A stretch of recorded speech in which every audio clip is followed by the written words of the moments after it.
an artist and painter in the Blue Ridge Mountains, and welcome to my studio slash living room slash everything else. It's all one space in a little tiny cabin out here, and I'm excited to show you some of my favorite things in terms of my watercolor supplies. So I also work in the studio with oils and acrylics, but here in my house I'll work with watercolors, and I absolutely love this medium. I have a sketchbook class online that you can join at any time if you like, that just kind of helps share and inspire some of my favorite ways to work in a sketchbook and the value of working in a sketchbook. But right now I'm going to show you how I travel with my watercolors and then what I work with in the studio as well. So this is my travel kit. I have searched high and low for the perfect size bag, and I've used some other ones that were like too bulky or too boxy, and this one is just perfect. It's by Cotopaxi. I bought it. There is no sponsorship at all, but I love this size because I'm usually in my Gregory backpack, and this slips right down in there perfectly for me. And I will take everything I need in this bag. I carry two little Nalgene 2-ounce water bottles, just so that way I can pack in and pack out my water. I don't like using a water brush. I think that's a lot of, like, they're popular, but I prefer a real brush and taking water, and I always carry this. They're very lightweight. It doesn't add a ton to my bag, so those are always in there. This is actually always in there as well. It's a little tiny porcelain palette because I love mixing my colors on a porcelain palette. I have this little bag I made that I carry it in, and it works perfectly. So I forgot that was not in there.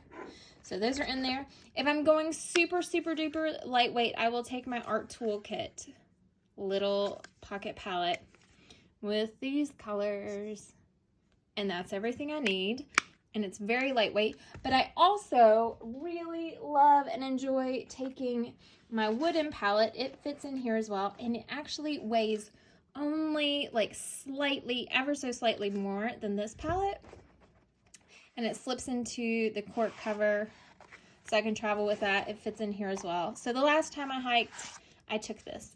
But what I like is this is always on my desk. This is what I use every day. So if I have this in here and I'm like, oh, I need to go for a hike, I can just grab this whole bag and be ready to go.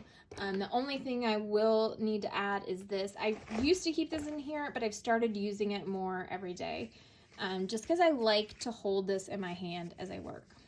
So maybe I need to get another one because I've realized I prefer to have this always packed and not need to gather and collect things or remember things when I'm going out in the field. So that's one of the things that really helps me out. I will usually take this pencil. I prefer this pencil, but I'll take this one. It's a Graph Gear 0.3.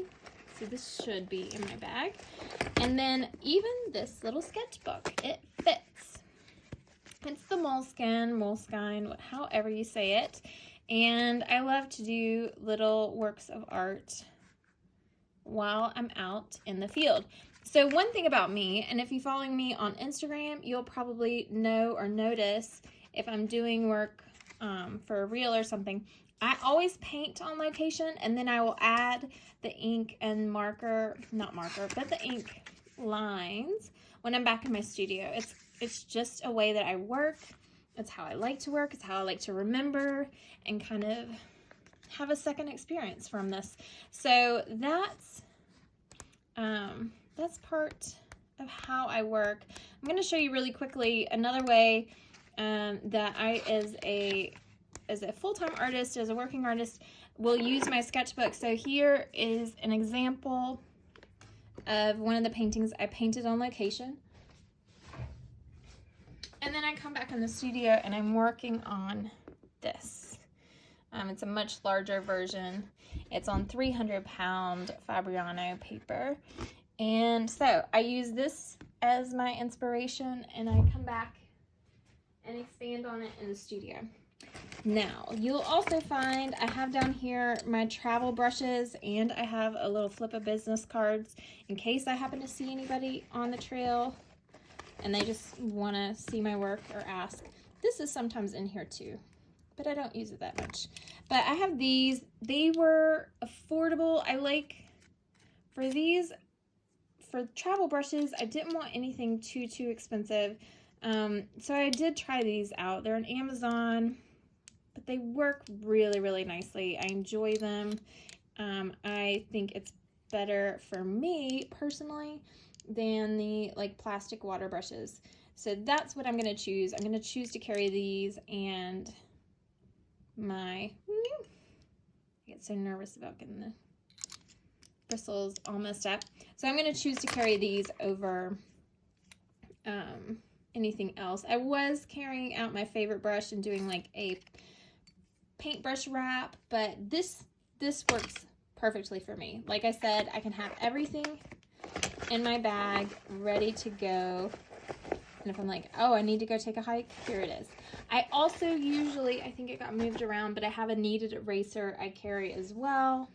And yeah, that's my favorite hiking supplies.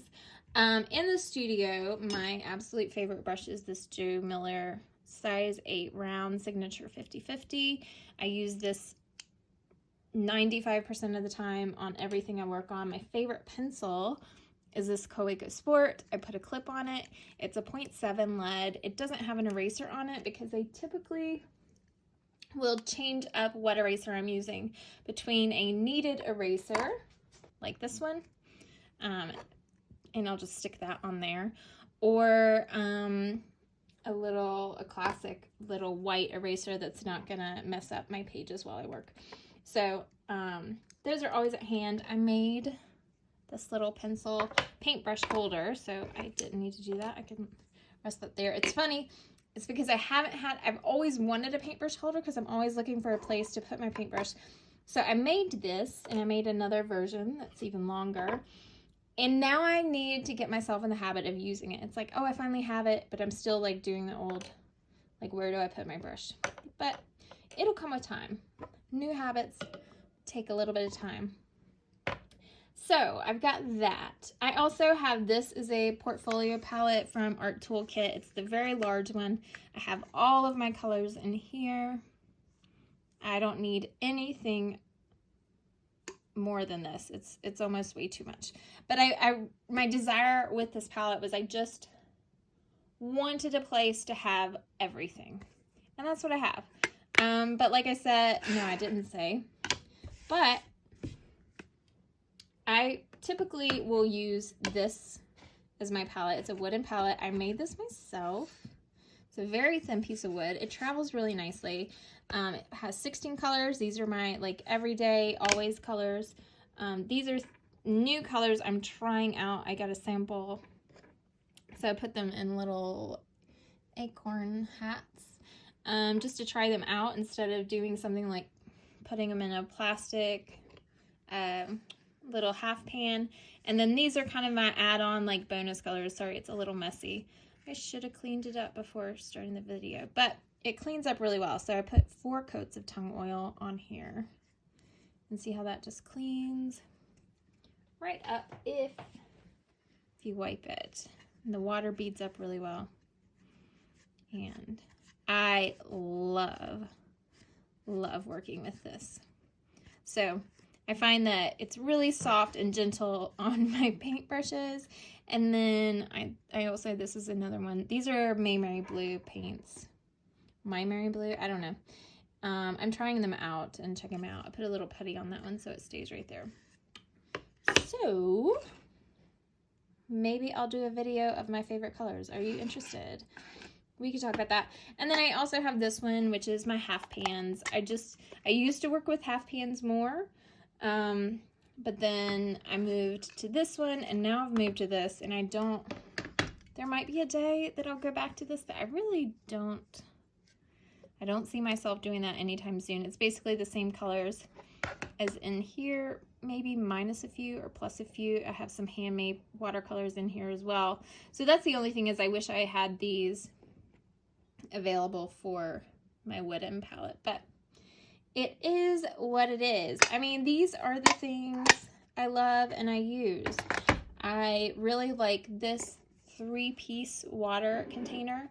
I used to just use a couple old jars and it worked fine, but it was always like trying to place them and have enough space on my counter, and this just really makes it nice and compact, and it's like one hand like refill, and I usually keep one as the dirtiest, and then I kind of like progressively make them cleaner, if that makes sense. I don't use this pencil. It just is always around. I actually do use this pencil. That was a lie. I do use this pencil. I like to use this to sign my artwork, like my prints and things. If I want a nice dark line, that works really well. And that's about it. I am pretty simple. I prefer nice and simple. I do use a very cheap Kakuno Pilot fountain pen in extra fine. This is what I do those lines on my drawings with. It's got a converter in it that it doesn't work as well as I'd like. So if I'm gonna fill it up, I really like to fill it up, so I'll actually take the converter off and use a dropper.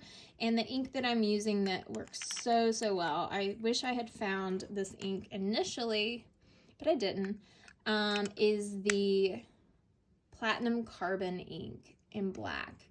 And it is so nice. It has changed my relationship with fountain pen ink just overnight.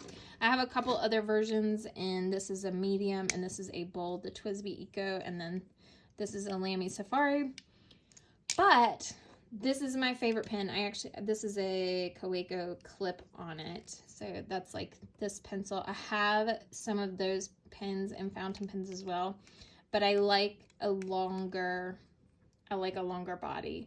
And to make those longer, you have to keep the cap on it, but it's still not as wide. Like, I like a wider, fatter pen, and this one just really is kind of the right weight and everything for me. This one I actually find to be very lightweight. It's heavier if the cap is on it, but it doesn't feel as balanced. I like to work without the cap, but it just doesn't have enough weight for me.